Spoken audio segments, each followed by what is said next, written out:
A couple of years back now, we lost my dear friend Tom Coburn, and I loved him so much, and I traveled with him for 5 years, the last 5 years of his life.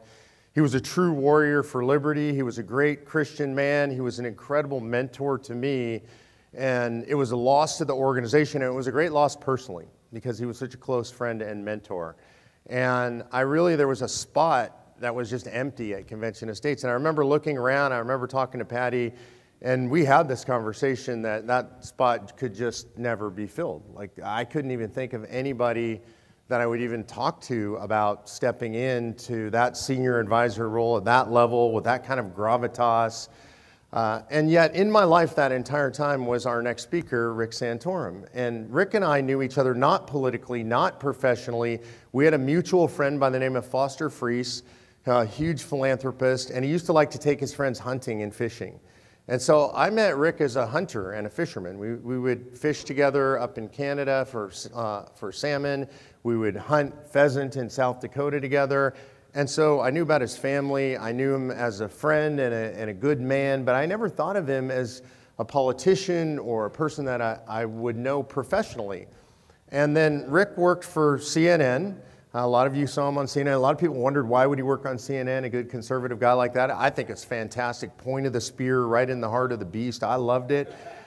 Ultimately, Rick got canceled by CNN for saying conservative things. Shocking from a conservative, right?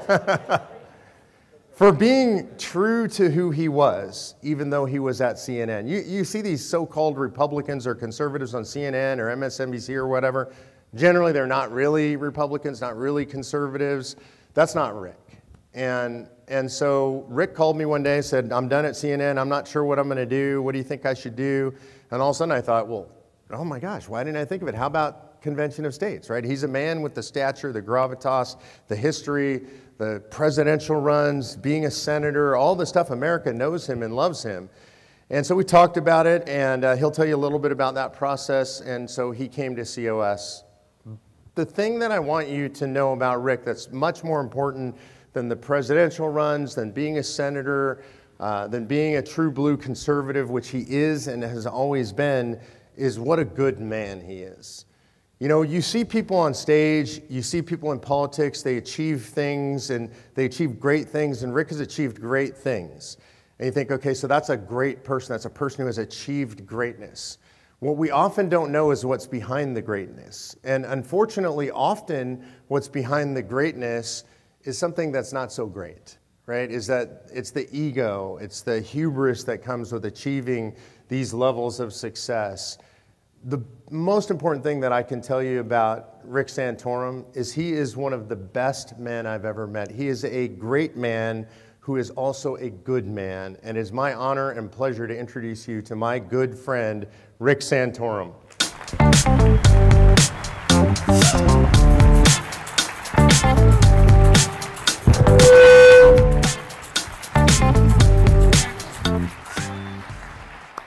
Good morning, everybody. Thank you. That's overly generous, Mark. Thank you, and it's great to be here with you. I'll pick up where Mark left off, which is how did I get to COS? I did call Mark and asked him, what should I be doing? Where do you think I'm at the highest and best use? Because I've been in the conservative vineyard for a long, long time. I got elected to Congress back in 1990 and was part of the group called the Gang of Seven, and we exposed the House banking scandal and check writing and all this stuff that was going on within the in the Congress, and led to the Republican Revolution in 1994, which was the first time Republicans controlled Congress in 40 years, and came to the Senate and did welfare reform and talked on and led on the issue of abortion and marriage and a whole bunch of other controversial stuff. I was, in a sense, the conservative warrior that was out there trying to get a lot of stuff done. And back in those days, you could actually get some things done. So for me, it was always, what could I do next? Even after I lost for the United States Senate in a horrible election year, 2006, I lost by the largest margin of any incumbent senator in 30 years. And I always have to say thanks to Blanche Lincoln from Arkansas, because several years later, she lost by more than me. Otherwise, I'd still have that record. And so what did I do after 2006? Well, 4 years later, I decided I'd run for president of the United States. I mean, after you lose by 18 points, what should you do? And I became, as it turned out, I became the conservative alternative to Mitt Romney, and darn near, I won 11 states and darn near won that primary, even though I was outspent about 6-1 in that primary. Why? Because I had a very focused conservative message that we had to get government smaller, that we had to return to the family. I wrote a book in the early 2000s called It Takes a Family. After I ran and almost won, I wrote another book called Blue Collar Conservative. Because my campaign in 2012 was about all the things that you need to do to reform a Republican or conservative coalition around blue-collar workers. And by the way, the person who, I was on a radio show, and a person called me after hearing me on this radio show and said, hey, come up and see me. I want to talk to you about this book. And I did, and I talked to him, and he said, you know, I'm thinking about running for president, and this is the book I'm going to use as my background. And I said, yeah, you'll never run, Donald. And so he did, and so I feel like I've always been at the tip of the spear of the conservative movement. And so when I called Mark and he said, hey, have you thought about convention of states? And I said, yeah, you know what, I'm not even sure I'm for convention of states. I hadn't really thought about it. And again, I'm on the federal level. I've been a senator, running for president, not really something that was on my radar screen. And he said, well, you know, you should look at it. I mean, because you're all about trying to fundamentally transform the country. And I said, yeah, as a matter of fact, you know, I've been giving speeches across the country talking about how we need structural reform. That because of my experience, things have happened in Washington that the Constitution we know and love no longer is that Constitution. So I'm giving this speech across the country. I was at the Western Conservative Summit, CPAC, others, talking about how we needed to have structural reform within our Constitution. And then Mark hits me with this. So it was a God thing all over it. And the more I read about convention, the state said, why didn't I not know about this? But there's a point to this. And the point is, look, I'm a swamp creature. I've been in Washington, in and around Washington, and national politics for 30 years. And I had no idea of what convention of states really was. And I share that with you because I know a lot of you run into this issue, which is, you know, I talk to people and they don't know nobody seems to know about what convention of states is. And that just tells you that we have so much potential out there. I know you're frustrated by that. I get frustrated by that. You know, I go to state legislatures like going to Pennsylvania, and most members don't know much about it. That's going to start changing. I'm just trying to let you know that's going to start changing. Why? Success. The fact that we're at 19, what we've seen over the past few months, is the left is starting to recognize that we're getting close. We're getting closer to the target. You know, if we can pick up Ohio here in the lame duck session this year and get to 20, right? So we're now getting closer. You get that squiggly line in the front, you know, that squiggly line in the front is really important. Getting to 20 is going to make a big difference because all of a sudden the national media can't ignore us, and they won't. Right now they've successfully ignored us. They thought, look, when I ran for president, I couldn't get on national TV. That's how they kill conservatives. You think they kill conservatives by going after us? No, they kill you by not covering your issues. That's the real power of the media, is what they don't print. It's not what they do print. It's what they ignore. And they've been ignoring us. But pretty soon they're going to not ignore us. And you think you had it hard before when they ignored us? You wait. Okay? They're going to start coming after us as a movement. And so we have our work cut. As hard as you think our work is now, it's going to get that much harder, and we have to be that much better and that much more organized to be successful.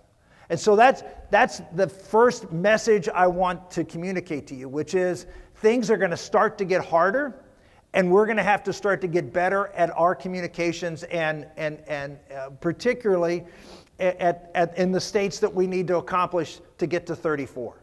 And here's the exciting thing.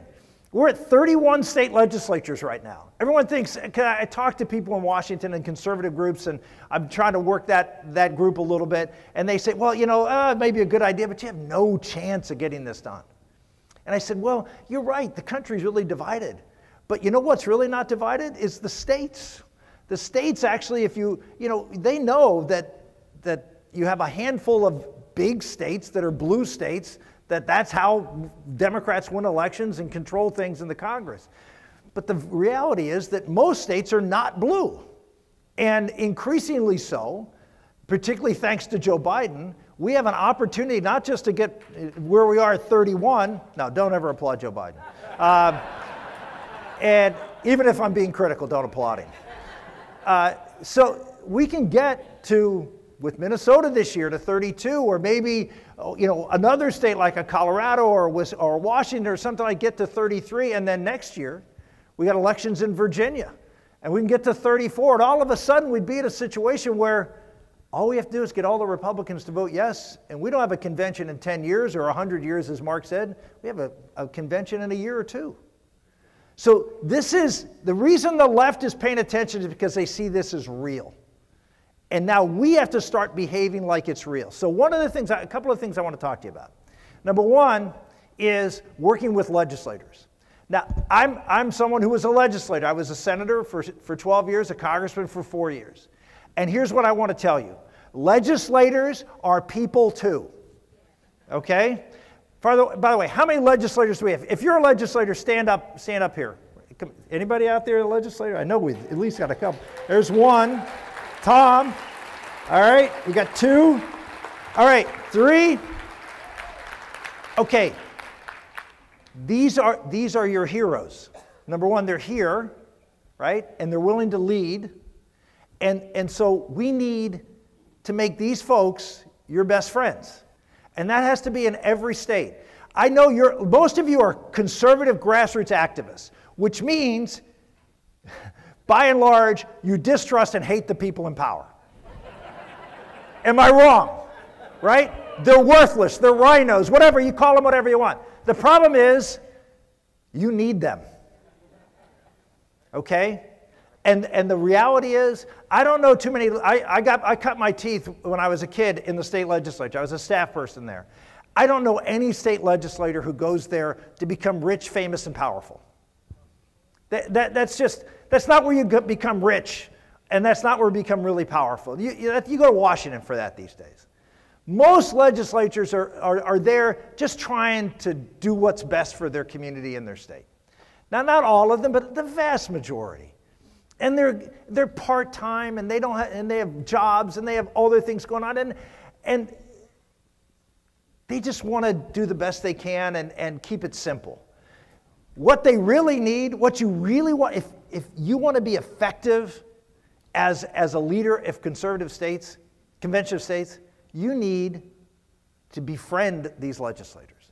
You need to be their best friend. You need to be their supporter. You need to be there for them.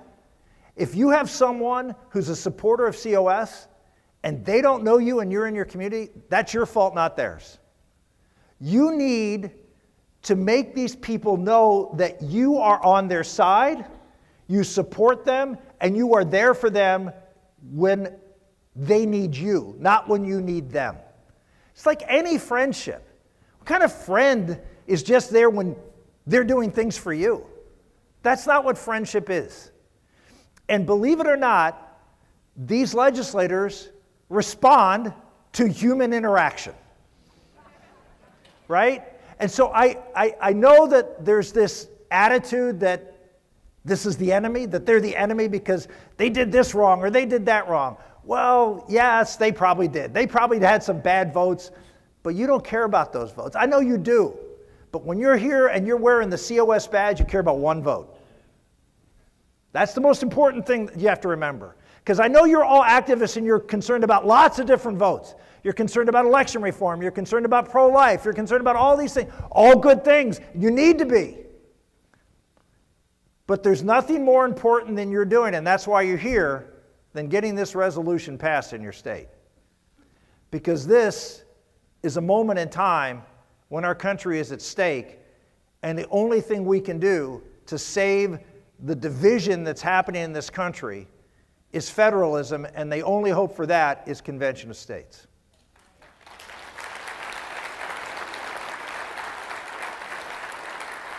So I'm not saying you shouldn't work on pro-life issues or Second Amendment issues or other issues that you're concerned about. CRT and transing the kids, and all that stuff's important, don't get me wrong.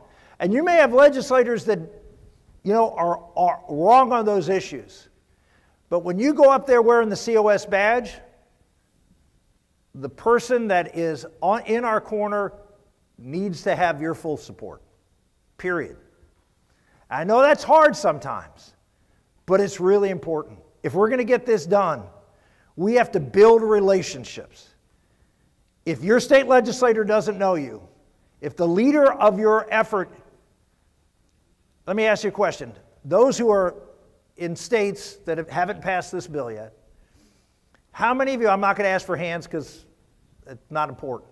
How many of you know the sponsor of your bill, actually have a relationship with them, have a relationship with the House member, the Senate member, and the other supporters? If the answer is no, then you got to change that. Because that's the only way we're going to win. We have to be known. We're not, at least at this point, we're not being talked about on the national media a lot, which means they're not going to hear about us from their general interaction in the day. I mean, you all tell me this. You're frustrated that we don't get enough national attention. Again, that's going to change. It's not going to be good, but that's okay. The fact is, if the national media is beating us up, that's a challenge, but it's also a benefit, because conservatives now know that, hey, you know, we're one of them, right? So please, number one thing to do is to start thinking about building relationships with your member of Congress. So that's number one. Number two, you're doing the most important thing, that you're working with legislatures, and you need to convince them they're doing the most important thing they will ever do as a state legislator. They were set up in the Constitution of being the check to tyranny in Washington. The founders trusted them above anybody else. They put lots of checks and balances in the Constitution. Some of them have been ripped away. But the fail-safe was the Article 5 state legislators, because they trusted the people closest to the people to check. They knew was coming a tyranny at the federal level. And so you have to convince these members, and you have to have the passion that this is about the survival of our nation. This is about what is the most important thing they will ever do. The most important vote they will ever cast is a vote to restore our republic. Right?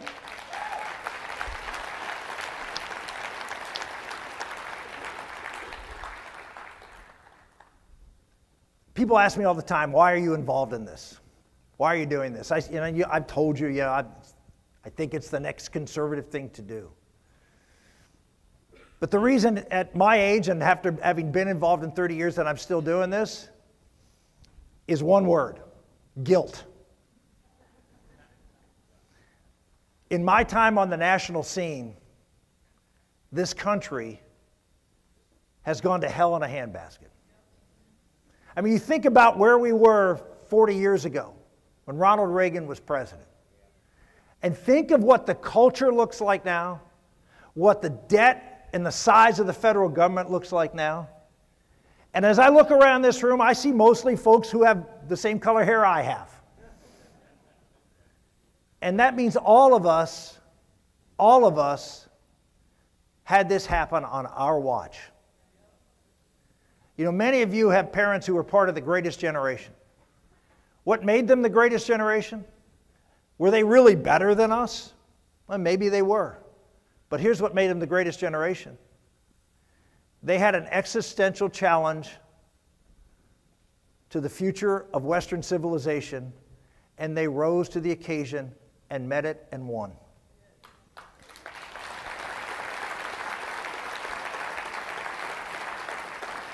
And they were willing to make the sacrifices. Hundreds of thousands of young men and women died during that conflict. They were willing to do whatever it took to save freedom in our republic. That's what made them great. They met the challenge of the day. Ladies and gentlemen, let's just be honest. We have not met the challenge of the day. We are letting this country, the greatest country in the history of the world, become a tyrannical, sick culture. Washington has become tyrannical, and our culture, as Billy Graham famously said, if God doesn't punish what's happening here in the United States, then he owes an apology to Sodom and Gomorrah. Amen? That's us.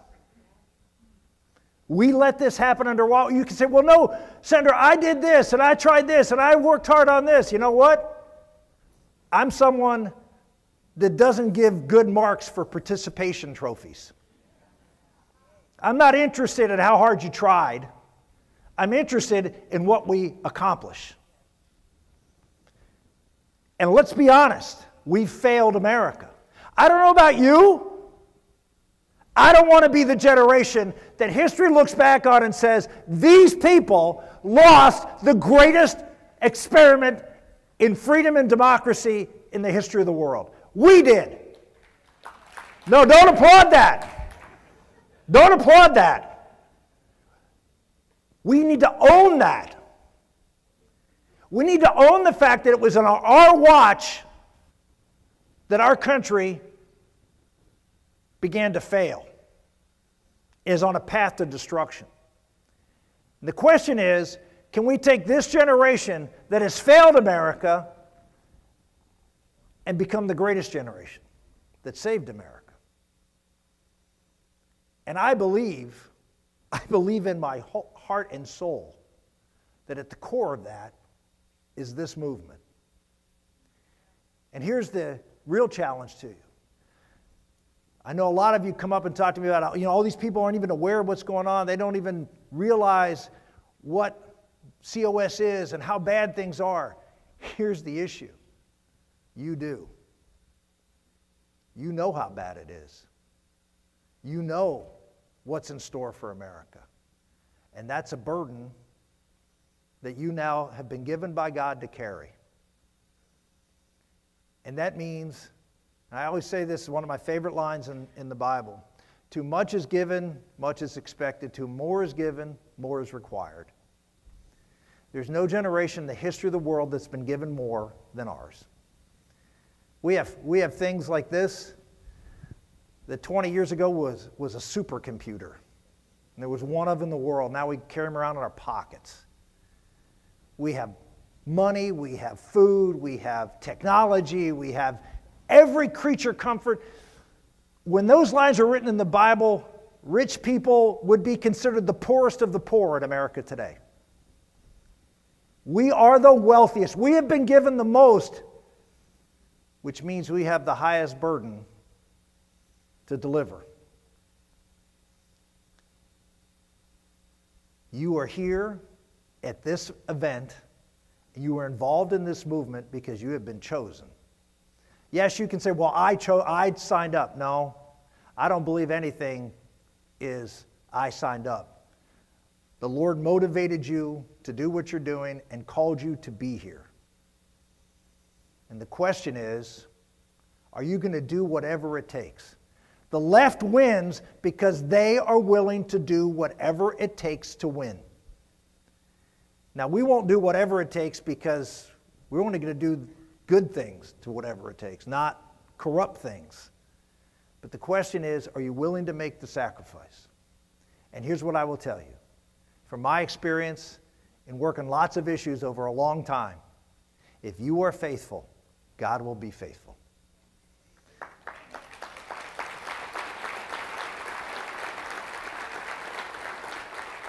So I ask each and every one of you to make the real commitment. The commitment that this country needs of a great generation to save our land and return our country to the republic it can be again. Thank you all very much, and God bless you.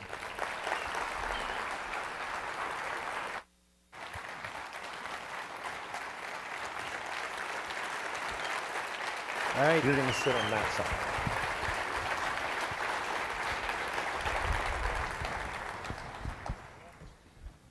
You see why I fell in love with Rick Santorum? So Rick, you know, what I want to do is, and I talked a little bit about this when I introduced you, is people know you from this kind of stuff, and they see you give inspiring speeches, and they've seen you on television, they watched you running for president all over the country.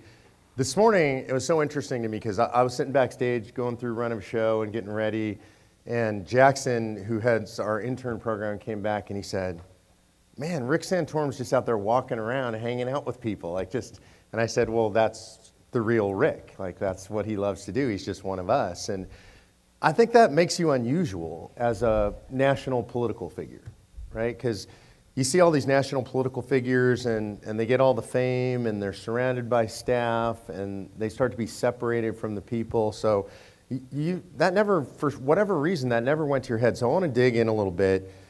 Tell our folks a little bit about where you were raised and what your family was like, so they get a little bit of where you come from.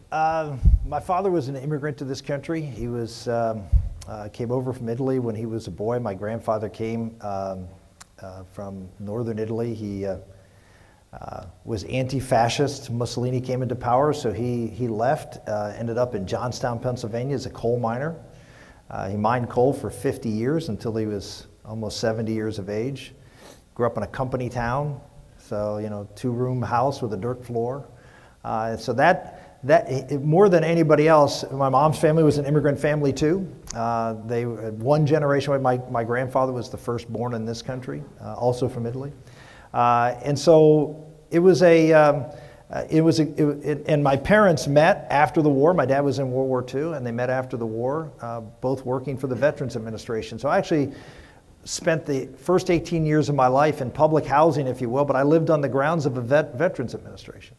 And it was I guess a unique upbringing, somewhat like an Army brat in some respects. We moved from VA to VA around, and but I grew up with a deep, great reverence and respect for veterans, particularly because when I was in my formative years in the 70s, veterans were a dirty word. I remember, you know, watching TV and seeing all these protests and how they were, you know, being horrible to our men and women in uniform, and then you know, opening up my front door and seeing these veterans who, you know, sacrificed so much and are struggling so much with whether it was, you know, physical ailments or mental health ailments. And people say, how did you become a conservative? I said, I didn't become a conservative. I just knew I didn't want to be like these people on the left who didn't respect our veterans. And that sort of was sort of formative for me. And to me, that was a window into the left-right movement of this country. And so anyway, I also, obviously my parents worked for the government. I didn't see government as a bad thing. I saw them as trying to help people. And so I came at it a little different than most conservatives did, which is I saw government as something that could be a force for good. And that it wasn't, while I loved Ronald Reagan and supported him, I didn't necessarily see government as the problem. Now, having said that, once I got involved in politics, I started to change my opinion. and I saw government as more of a problem than a solution, because we went way beyond the bounds of anything that we considered to be constitutional government.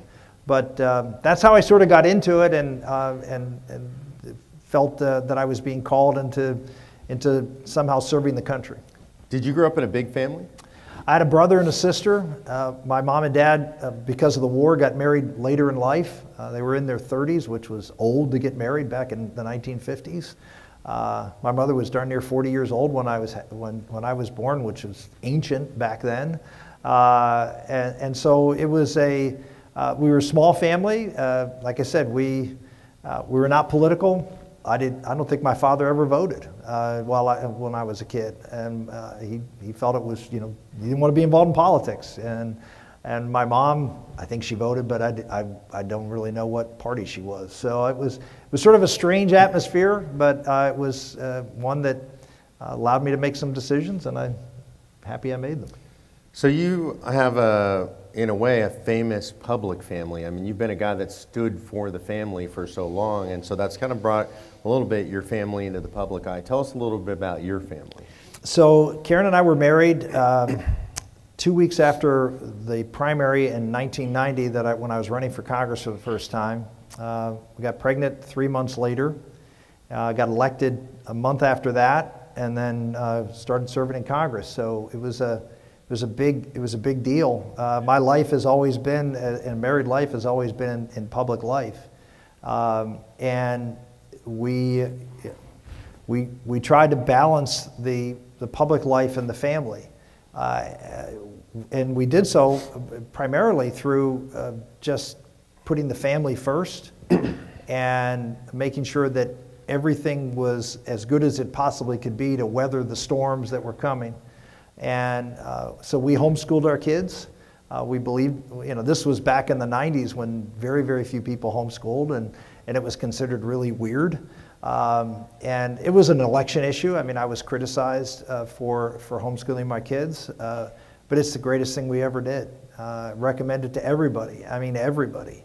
That it's I have relationships with my kids because we were involved in forming them in their faith and in their morality and their ethics. And yeah, we cared about academics, but that was fourth or fifth in our line. Academics, you can pick those up along the way. You're not going to pick up the ethical and moral and values and spiritual values along the way in this country anymore. There's plenty of opportunities with our little computers and everything to gain knowledge and information, but to form children to be prepared for the hostile world that is America today and is Western civilization today needs a lot more effort on the part of moms and dads. And I think that's the thing. We're again, part of the greatest generation is, the greatest generation thought that the culture would do for their children what it did for them, but it's not the same culture. And I think one of the reasons that the boomers and everybody sort of fell apart and America fell apart is because they trusted their children to the culture. That is suicidal or homicidal in the case of parents to do that to your children today.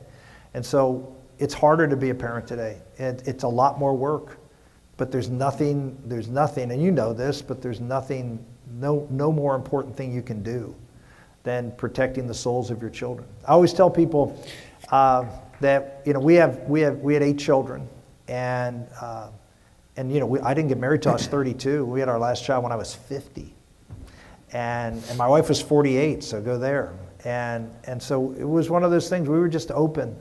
We believe that the greatest thing you can do in your life, the only thing you do in your life, really, it's true. The only thing you do in your life that lasts, the only thing you do that is eternal, is working and cooperating with God to create an eternal soul. Everything else goes away. So you want to make a difference in the world, then leave the world with good souls that can make a better world. And so that's a lesson that we don't tell our children and we don't tell our grandchildren how important that the family is, but it is the most important. It's most important. That's why I wrote a book called It Takes a Family. Hillary Clinton wrote a book back in the late 90s called It Takes a Village, and so I wrote a response. And she was in the Senate at the time. Only one of you was right, by the way. Yeah, but I said, that conservatives have to focus on family policy. We have to focus on building stronger families. And I think we've seen the consequences of not doing that, and I think it's another important part of the conservative movement. So you have 8 kids, and all miracles, because every kid is a miracle. Yeah. But you have one kid that is actually famous, and probably we wrote a book about her. Yeah, that you probably never expected to be the famous kid. Can you talk a little bit about Bella? Yeah, when I was 50, we had a little girl named Isabella Maria, and she was born, we found out after she was born, with a condition called trisomy 18. You've probably heard of trisomy 21. That's called Down syndrome. And that's a child born with an extra 21st chromosome. And so having that extra chromosome disrupts the development in the womb and has certain characteristics that you are now familiar with. Everybody knows a Down syndrome kid. Although if you live in Iceland, they have eliminated Down syndrome. They're very proud of that, and which means they kill all the Down syndrome children in the womb, but they said they've ridded themselves of Down syndrome. If you ever met a Down syndrome child, you probably know what they call in the Down syndrome world, they have an extra chromosome and they call it the love chromosome because they're the sweetest, most wonderful children, but to a world that is utilitarian, they see Down syndrome as a burden. I see it as a gift from God. And our daughter has trisomy 18, which is a much, much more severe genetic defect. 90% of kids who have trisomy 18 die at or before birth. Of those that survive, 90% die within the first few months. And Bella beat all the odds. And I always say, you know, we did a great job as parents, but Bella has been the greatest gift our family's had. Having a child with special needs in a family can tear a family apart. In fact, most families, it does tear them apart. We were very blessed that we accepted the burden. You know, life is about struggle. It's about burden. You know, I don't know if you've read the Bible, but if you have, show me all the passages where God promised an easy life. None. He promised struggle. He didn't say, pick up your box of chocolates and follow me. He said, pick up your cross. It says before he was crucified, he said, pick up your cross and follow me.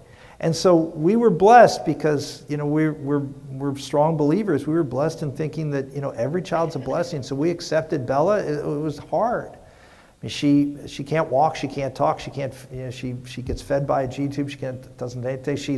She's a permanent 6-month-old. And so she needs complete, total care. And it's been the greatest blessing. We wrote a book called Bella's Gift. And we wrote 18 chapters. Karen and I decided we were going to write the book together. And then after an hour of sitting there writing the book together, we decided that wasn't going to work. Because you have a normal marriage. Yes, we have a normal marriage. And so we decided 18 chapters that she would write half and I would write half. So we'd divide the chapters. So she wrote 11 chapters, I wrote 7. And appropriately divided in a normal marriage. Well, I mean, women have more to say than men, so it works out that way. And every chapter begins with love is. Because Bella, we always say Bella's our teacher. She teaches us what love is. And because you love by giving.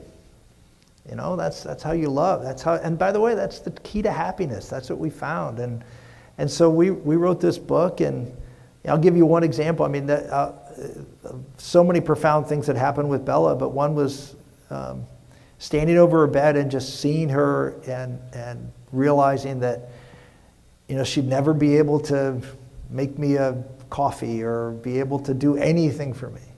That she is totally dependent. She has nothing. She has no ability to do anything for me. Yet, when I looked at her, I knew, and she displays all the time how much she loves me. And I sat there and I thought, you know, that's how the Lord looks at me. I can do nothing for him. I am completely disabled compared to him. And all he wants from me is to love him. And so Bella is... So Bella has been the great teacher. People have said that when I was in politics, Bella was born after I left the Senate, that I've mellowed since I was in politics, and that's true. Part of it is age, but I think a big part of it is my daughter, and I think it's been for the best. So now you're at the point where you're having grandkids, and about a year ago, a miraculous, they're all miraculous, but a miraculous grandchild came into your life. Can you tell the story of Zoe? Yeah, so one of the things I realized is that God, as I said before, if you're faithful, God will be faithful. And my daughter has been married 5 years, and last year, they've been trying to have a child, and they haven't been able to have a child. And so they went and we're Catholic, and so she prayed and prayed and prayed and went on a pilgrimage and to her favorite saint. Her saint is Saint Therese of Lisieux, and so she again prayed. She said, "Look, if you somehow give us a child, I'll name the child after your mom or your dad." And so that was sort of the framework. And so she gets a call on October 1st from a friend of hers who's at church in a mass. And the priest at the end of mass got up and said, hey, there's a woman in our community who's decided to give her child up for adoption. She's due in 2 weeks. And there's a chance that the child may have some genetic issues. There's nothing in the sonogram. Everything looks normal, but there's some potential genetic abnormalities. And so this woman who happens to be a friend of my daughter's calls her from the back of the church and says, hey, this is what's going on. And the priest was there, and she said, you need to talk to my friend. So the priest gets on the phone with her, and long story short, within a couple days, she has a meeting with the mom and in Maryland. And so she goes up and meets her, and then the mom sits across her and says, well, tells her story. She's married. She has a 4-year-old, but not sure that she's capable of handling any child that has any special needs. They're not doing well financially, and they've got some issues in the home and all this kind of stuff. And so Elizabeth says, okay, that's great. She said, in fact, I actually contemplated having an abortion. And she pulls out her phone and hands her phone to Liz. It's like an iPhone 6. She says, this phone does crazy things sometimes. And shortly after I'd found out that I was pregnant and we were going through this, I pulled out my phone, and the phone had called somebody. And by the time I realized that the phone had called somebody, the person had picked up the phone, and it was a priest. And I didn't even know I had the priest in the contact. I hadn't talked to the priest in 4 or 5 years, but it called this priest. And so I picked up the phone, and she said, Father, my phone called you by mistake, but maybe I'm supposed to talk to you. And so she talked to the priest, and the priest connected her to a crisis pregnancy center. And the crisis pregnancy center works with a group of nuns in Washington, D.C. called the Sisters of Life. And so they connect to the Sisters of Life, and they start counseling her. And she said that, that the sister that she talked to wanted to send her a book. And so she sent her a book, and said, what's the book? She said, Bella's Gift. And Elizabeth's like, oh, okay. She said, did you read the book? And she said, well, it was a really trying time for me, so I read the introduction. And I was just so moved. I decided at that point that I wasn't going to have an abortion. And Elizabeth said, well, you should know a couple things. First off, that book is about my sister. And that while my parents wrote the book, I wrote the introduction. And the mom said, and she said, well, you should know that I didn't read the whole book, as I told you, but I keep the book at my bedside. And it's still at my bedside. And every night before I go to bed, I look at that book, and I look at your mom and dad, and I say a prayer that whoever adopts my little girl will love her as much as they love Bella. And Elizabeth says, well, you should know one other thing. The sister that you talked to, could that have been Sister Mary Doolittle? And the mom says, well, yes, it was. She said, how would you know? She said, well, 5 months ago, I was at a conference with Sister Mary Doolittle. And she's someone who I've gotten to know over the years, and she talked to me about a couple that she was counseling, a woman she was counseling who had a child that might have some issues, and that she told me that she sent her a book the book, Bella's Gift. And then she asked me to pray for that woman and the little girl. So I've been praying for you and your daughter for the last 5 months. And so she saw that as, and she does to this day, that this little girl was meant for our family. And interesting thing, I told you that she prayed to St. Therese of Lisieux. Well, the feast day of St. Therese of Lisieux in the Catholic calendar is October 1st, which is the day she got the call.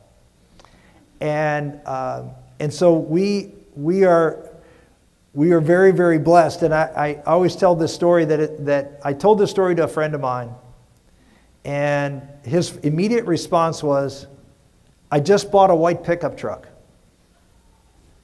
And I said, "Okay."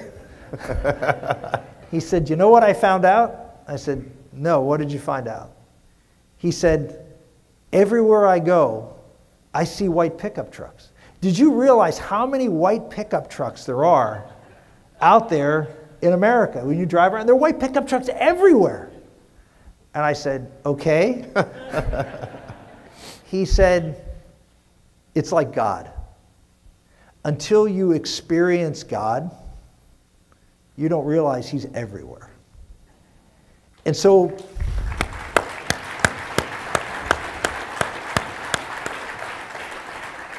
and this is what I keep coming back to.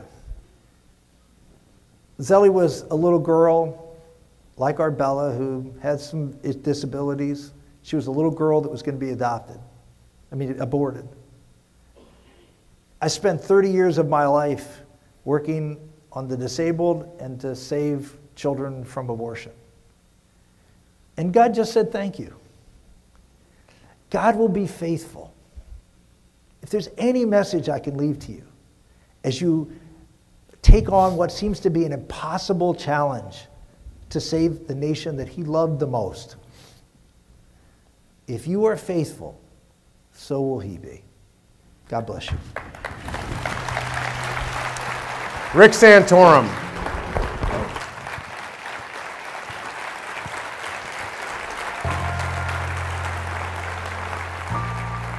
I just couldn't sit by anymore and do nothing. I always said I hated politics, but I found out that you can't really change things if you don't get involved. What we're looking for is somebody that has the heart and wants to help save their country. It's just the nicest group of people that I've ever worked with.